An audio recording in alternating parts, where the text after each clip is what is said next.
का हो बतिया बुझ का बुझी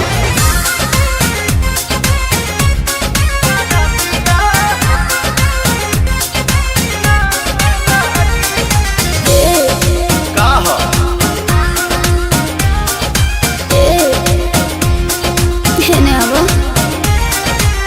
बैठलो सादावा से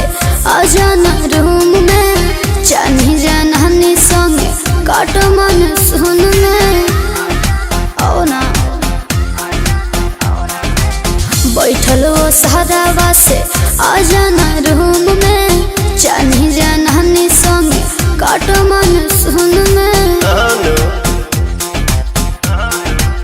हो चला कमर के भीतरे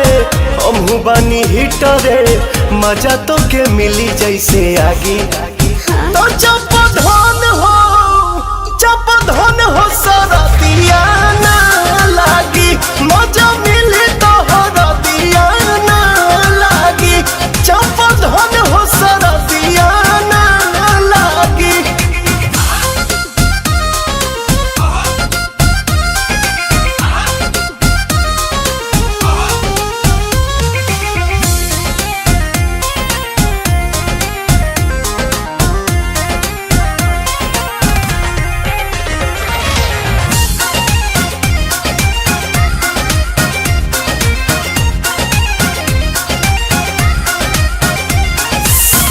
अब भगा द जरैया के कम नहीं पड़े रजैया के हवा पता भतर तू हमार बन जाके बहिया तो नैया के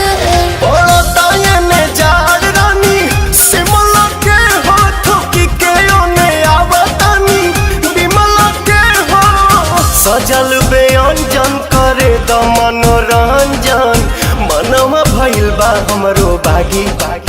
तो चप धन हो सरदिया ना लागी मजा मिली तो हरदिया ना लागी चप धन हो सरदिया ना लागी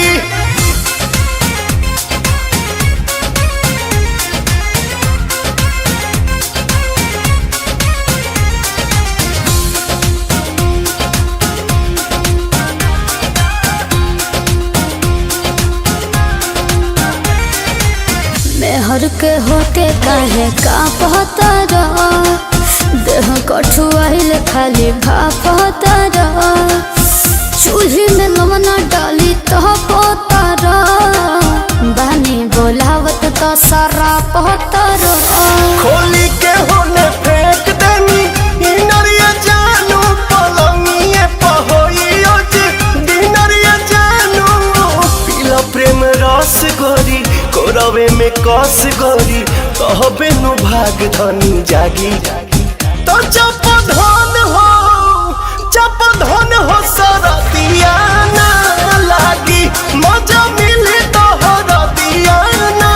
लागी चप धन हो सरदिया ना लागी शरत के दवाई तो मर्दे न होला।